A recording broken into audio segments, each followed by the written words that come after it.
So I had this reflection probably about a couple of days ago. In the last 2 months of my life, I don't want to say I've been depressed because that's not the right word, but I've been noticing that I've been feeling like a certain way about things, and I've really been just kind of looking at my own life and my own purpose and kind of what am I doing? What are the things that I'm trying to accomplish? And so it's been driving me nuts because I really I don't like being that kind of person. I try to be fun and exciting, and but it was really bothering me. And so I was sitting down the other day, and I was actually doing some sermon prep, and I had this epiphany, although it's not really an epiphany, it's more or less just because I don't pay attention all the time, that I think a lot of my struggle is because what Solomon is writing is convicting. It's challenging. The Word of God has this incredible ability to kind of self-reflect. We as we read it, we connect ourselves. We see the stories. We understand the situation. And so as I'm going through Solomon's words, and listen, the first 6 chapters are fairly depressing. He comes to the conclusion that life it's hevel. It's meaningless. Nothing is worth anything. And then you're forced to kind of look at your own life and think, well, what am I doing? What am I pursuing? I always like to think that I'm pursuing noble things, that everything I do, every idea that I have has to be good. And the truth is, it's not always true. I'm human. I'm finite. I make mistakes. Right? So here Solomon is reflecting on his own personal life. And this is a man who, you have to understand, he had so much money. He had so much, you talk about someone who's never been in need, it was him. He had everything he could anything his heart desires. And he was wise, incredibly wise. Not just scholarly wise. This guy was he could have planted schools wise. His intelligence was over the roof. And he is looking back on his life, and he is looking at all the things that he's tried to accomplish, and he's realized that outside of God, the pursuit of God, that none of these matter. And so today, we're going to talk about wealth. And I'm not just talking about money, right? I think a lot of times when we talk about wealth, we think about money and finances. I'm thinking about our skills, the things we do, rich in family, rich in friends. Some of us are rich in intelligence, rich in creativity. It's not just about money, but here, Solomon's going to reflect heavily on money. But before he does this, and this is important, if you go to the beginning of chapter 5, before he starts talking about the pursuit of money, he chooses to write 7 verses to put God into proper perspective. So Ecclesiastes 5, 1 through 7, it says, "Guard your steps when you go to the house of God. Go near to listen, rather than to offer the sacrifice of fools who do not know that they do wrong." He says, "Do not be quick with your mouth. Do not be hasty in your heart to utter anything before God. God is in heaven, and you are on earth. So let your words be few. A dream comes when there are many cares, and many words mark the speech of a fool. When you make a vow to God, do not delay to fulfill it. He has no pleasure in fools. Fulfill your vow. It is better not to make a vow than to make one and not fulfill it. Do not let your mouth lead you into sin, and do not protest to the temple messenger, 'My vow was a mistake.' Why should God be angry at you when you say and destroy the work of your hands? Much dreaming and many words are meaningless. Therefore, fear God."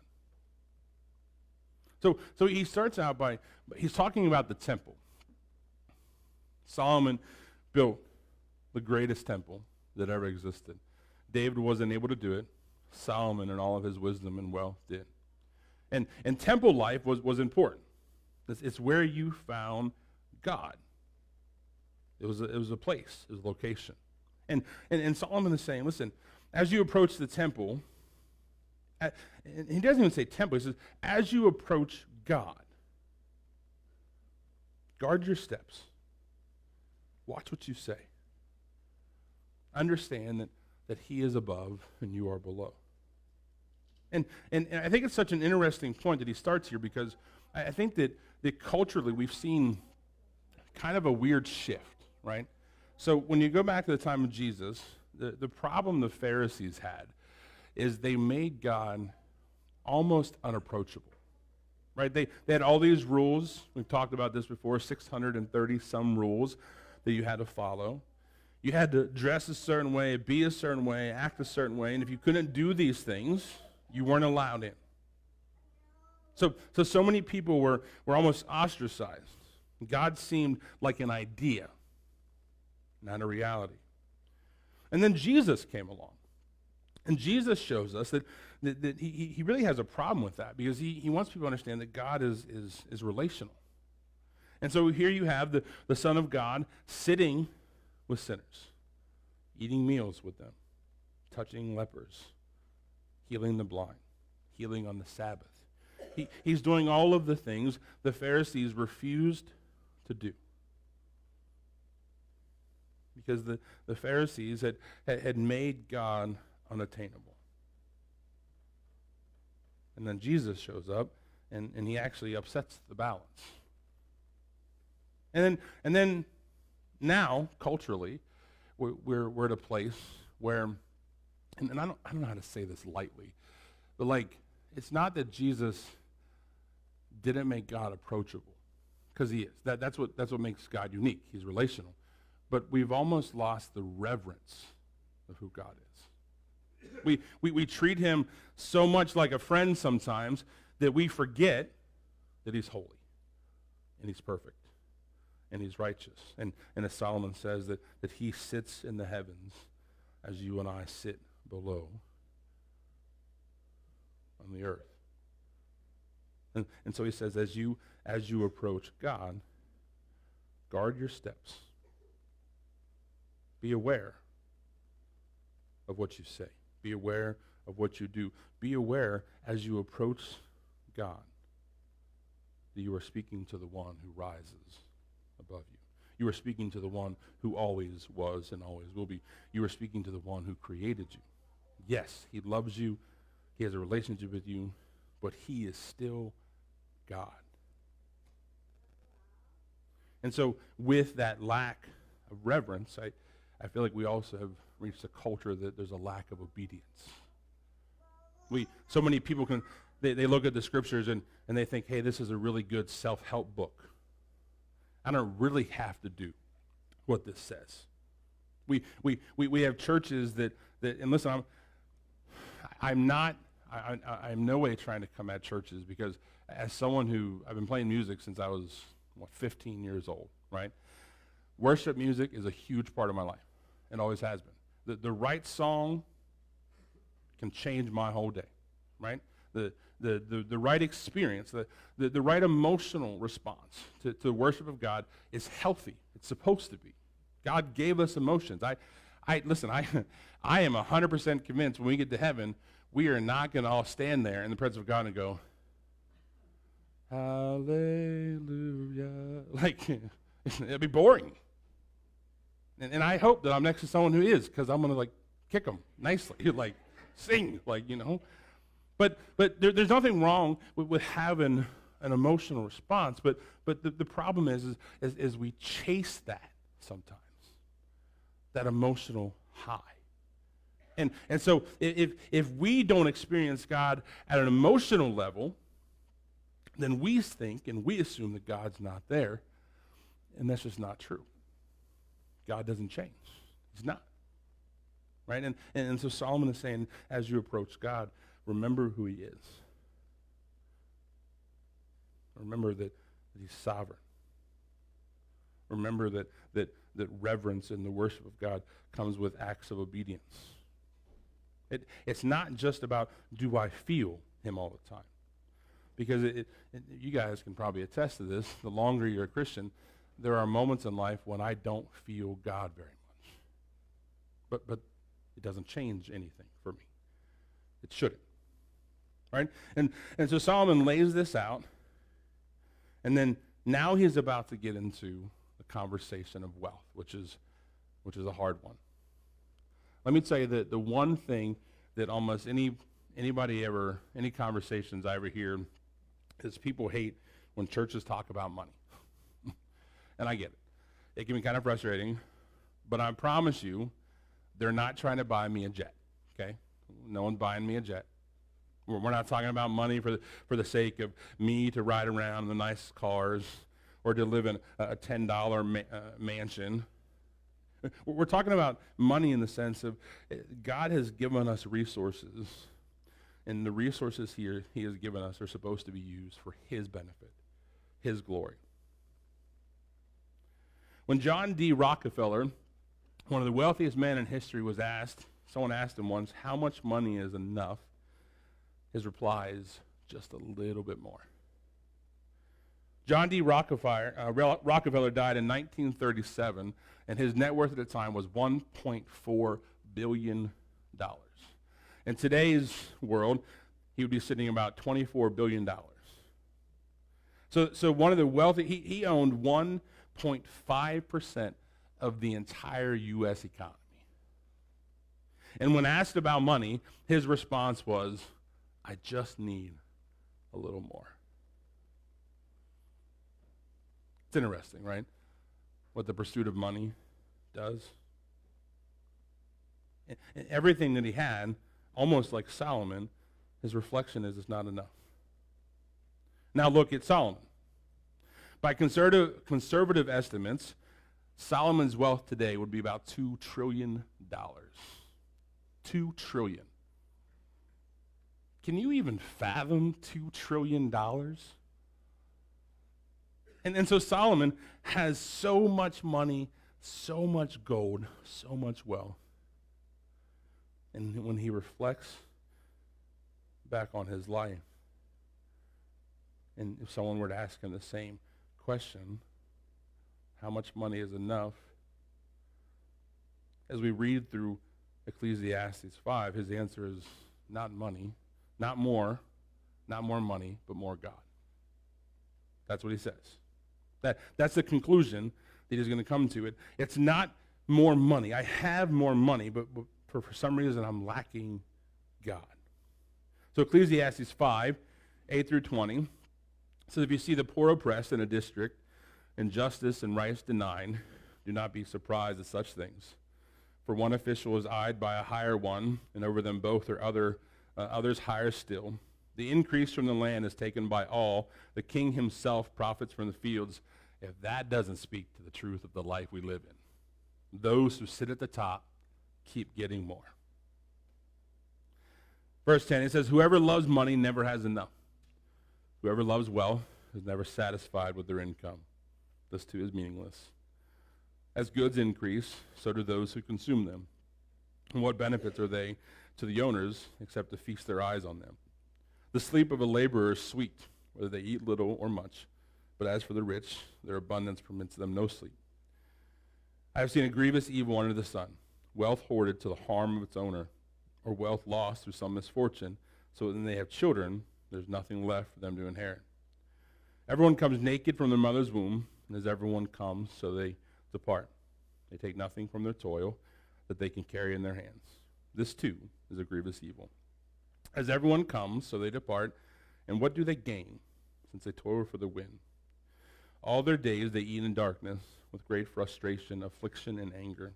This is what I have observed to be good, that is appropriate for a person to eat, to drink, and to find satisfaction in their toilsome labor under the sun during the few days of life God has given them, for this is their lot. Moreover, when God gives someone wealth and possessions and the ability to enjoy them, to accept their lot and to be happy in their toil, this is a gift of God. They seldom reflect on the days of their life because God keeps them occupied with gladness of heart. So here he is. He's saying, listen, money is meaningless. The pursuit of it is meaningless. We all end the same. So we came naked from our mother's womb, so we will depart. But he gets to the end of the passage and he says, but I've seen this, that those who have should enjoy what they have. There's nothing wrong with enjoying what we have. right? I think that's where we get confused sometimes, because sometimes we feel like it's wrong for us to have things. It's wrong for us to be successful. It's wrong for us to have nice things. I remember years ago, and listen, it's a church mentality, not always, but my wife and I, the second church we were at, we went out and bought what was it? It was a 2003 Jeep Grand Cherokee with 142,000 miles on it, and it was 2015 is when I bought it. So what's that, 12 years old? So we bought this car, right? And I remember we came to church next Sunday, and one of the older gentlemen came out to church, shook my hand and said, "We must be paying you pretty well." And I was like,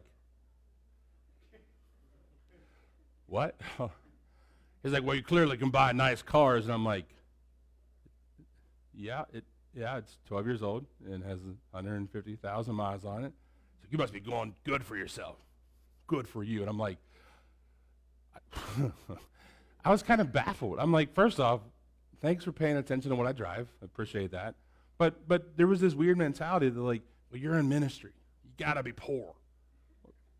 No. Like, listen, Solomon's not saying money is bad. He's not. Having money is not a bad thing. Actually, he says the opposite.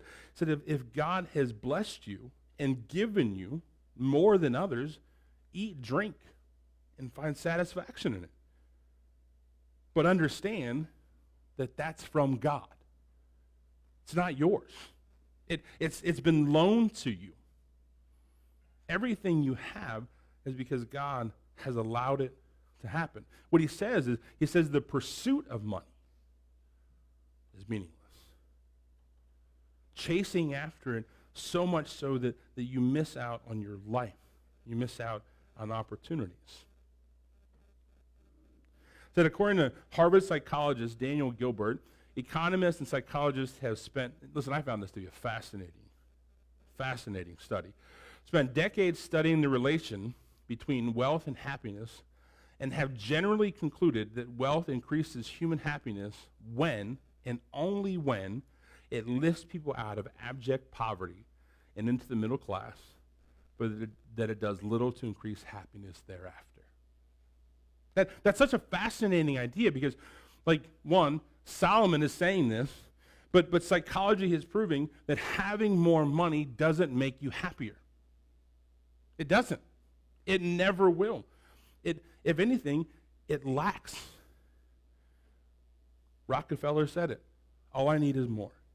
All I need is just a little more. Chasing money, the pursuit of wealth, causes us to, it becomes a god. I know that I've talked about this before, but at some point between where I was before I came here, I was chasing a figure. I was working tirelessly, effortlessly to try to get myself into a position. All I wanted a couple years ago was a six-figure income. Never had one. I just wanted to see what it was like to have that much money. And I came to the conclusion after about 2 years that it just wasn't worth it. Because I was going to have more money than I had ever imagined, but I was going to lose my family.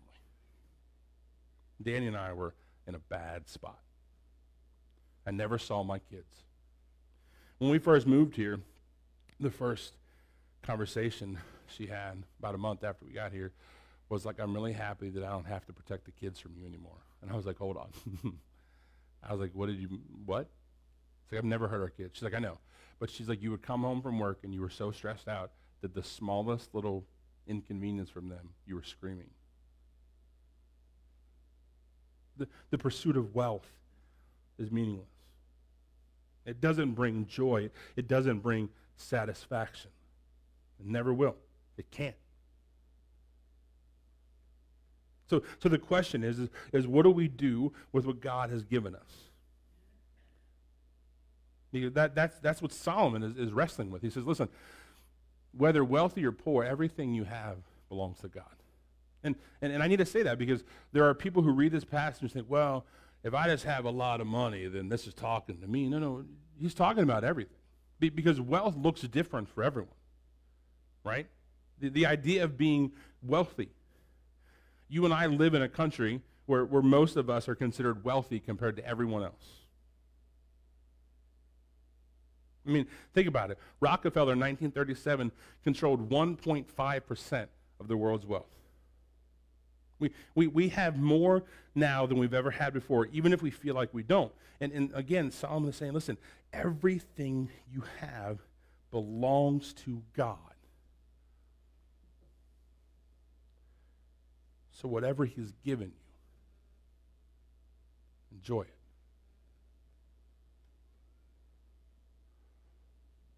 I realized this week that I'm probably one of the most discontent people in the world. I don't like that. And listen, so much of that is who I am. Like I always want more. I always want the next thing. I always want whatever they have. I try really hard not to, but I look at people. I look at other churches. I look at other everything. And sometimes I find myself stuck. That if I just had this, I would be happy. If I just had this amount of money, and listen, when we go through these passages, I told you I think God is working on me, and I believe that because He needs me to help me to understand that it's not about the things that I have. It's about the pursuit of Him. Solomon says, whatever God has given you, enjoy it. Don't be ashamed to do that, but don't lose sight of what you have because you're chasing after things you might never get. Ecclesiastes 6, 1 through 12. This kind of wraps up the first half of the book. Solomon writes, I have seen another evil under the sun, and it weighs heavily on mankind. That God gives some people wealth, possessions, and honor, so they lack nothing their hearts desire. But God does not grant them the ability to enjoy them. And strangers enjoy them instead. This is a meaningless, a grievous evil. A man may have 100 children and live many years, and yet no matter how long he lives, even he cannot enjoy his prosperity and does not receive proper burial. I say that a stillborn child is better off than he. It comes without meaning. It departs in darkness, and in darkness its name is shrouded. Though it has never saw the sun or knew anything, it has more rest than does that man. Even if he lives 1,000 years twice over, but fails to enjoy his prosperity, do not all go to the same place. And I realize he's using strong language. He's saying to the child who was never born, they are better off than those who have pursued wealth and found nothing. Verse 7, it says, everyone's toil is for their mouth, yet their appetite is never satisfied. What advantage have the wise over fools? What do the poor gain? By knowing how to conduct themselves before others? Better that the eyes see than the roving of the appetite. This too is meaningless, chasing after the wind. Whatever exists has already been named, and what humanity is has been known. No one can contend with someone who is stronger. The more the words, the less the meaning. And how does that profit anyone? For who knows what is good for a person in life during the few and meaningless days they pass through like a shadow? Who can tell them what happens under the sun after they are gone? Again, Solomon is looking in his life and saying, everything that I've done to this point, what am I chasing after? What am I investing my time and my energy in? What am I supposed to be doing? And again, chapter 6 kind of ends the first half of this book, and we'll get into chapter 7 next week. But Solomon comes to the conclusion that everything I have, not only is it given to me by God, but the only time that I really find joy is when I use it for God. That's where he's going to find himself, right? He looks at his life and he realizes that I have everything that I've ever wanted, but I'm missing God. I'm missing the point of this, right? So when I was in Africa last year, it was so weird to me because culturally it's a whole different world, man. Like, I mean, it's absolutely crazy. And one of the things that I found fascinating is the kids there were some of the happiest kids I'd ever seen in my life. There's a kid there by the name of Simon that he had one pair of shoes. We talked about that. He had a pretty nice pair of jeans. That was his only pair of jeans. He had a couple shirts. And really, every time I saw him, I was almost there for 2 weeks, he wore the same outfit. He didn't really have any options. And we had a lot of conversations about what he was doing. And he was actually living in what they call a child's camp, like a child's home. And the reason he was there is because he was abandoned when he was little. His parents couldn't take care of him. And he's 17. He did turn 17. He just turned 17. He recently got a Facebook, which I think is funny because he added me. And I was like, who do I know in Africa? And I was like, oh, yeah, Simon. And we spent a lot of time just talking about his life and his dreams and his hopes and what he wants to do. And he's a musician, quite talented.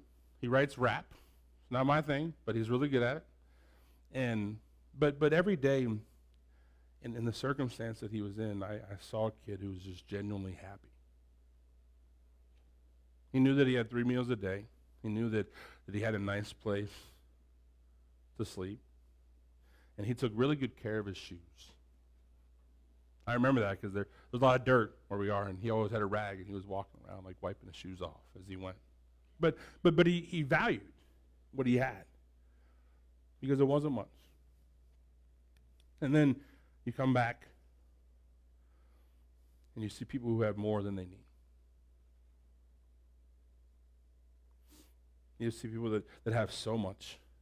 And listen, even in my own life, like as I walked into my house coming back, the realization that I could get rid of half of this stuff.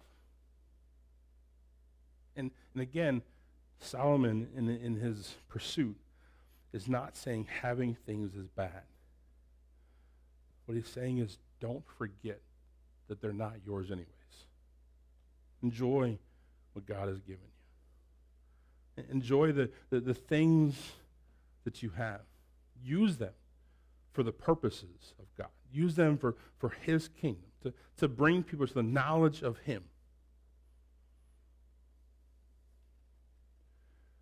Because that's the only way you and I find happiness.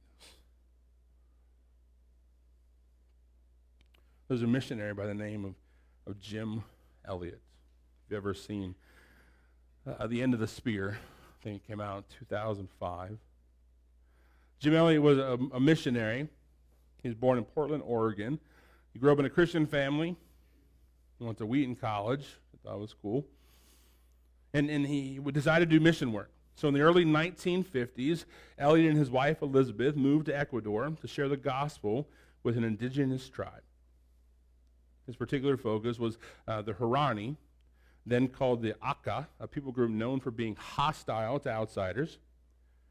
But Jim knew that the pursuit of God was more important because this tribe, these people, did not know who God was. They were pursuing a life without Christ, and he needed them to know who Jesus was.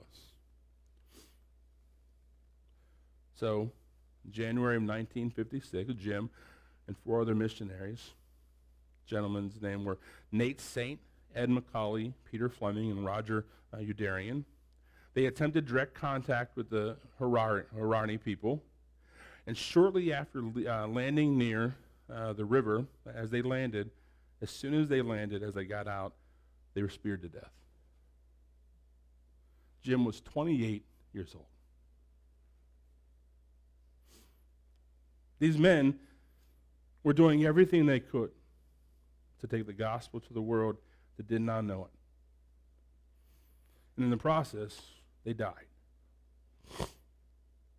Now, you and I, we look at that, And we would say, why would you do that? I mean, he had a family. He had kids. He had a wife.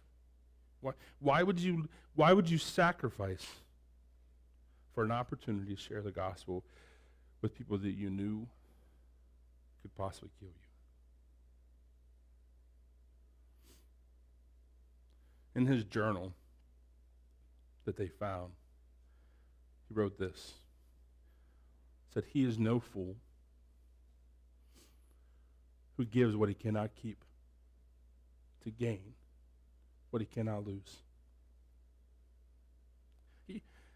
Like Solomon, he understood that his life had a purpose. And it wasn't the pursuit of money. It wasn't the pursuit of things. It wasn't even the pursuit of family. It was the pursuit of the gospel. His death would go on to inspire one of the largest missions movement in the world.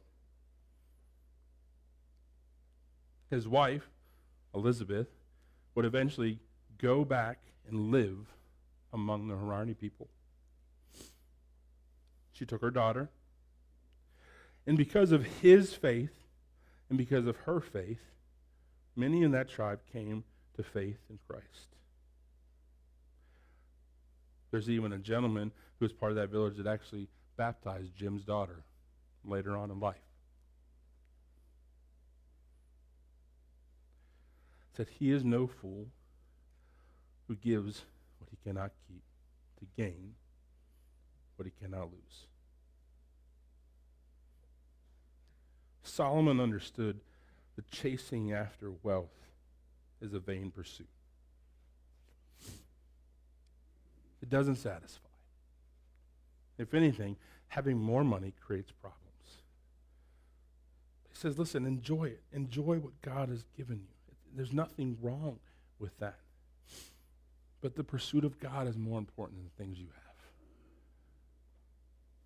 If you have Jesus, you have everything. Even if it doesn't feel like it on this side. This side of heaven, man, it's tough. I said this a lot, and I love my kids because they have no concept of money. They all want Teslas when they get older. And I'm like, I don't know what you want to do. Where are you going to get money for a Tesla? Griffin's like, well, you'll buy it. I'm like, no, I won't. Like, I don't think you understand how this works, right? But again, it's not just money, though. It's like, I don't want to raise my kids to think that they need things. That things are more important than the pursuit of God, because God's the only thing that satisfies. And if God has given you much, enjoy it. If God has given you little, enjoy it.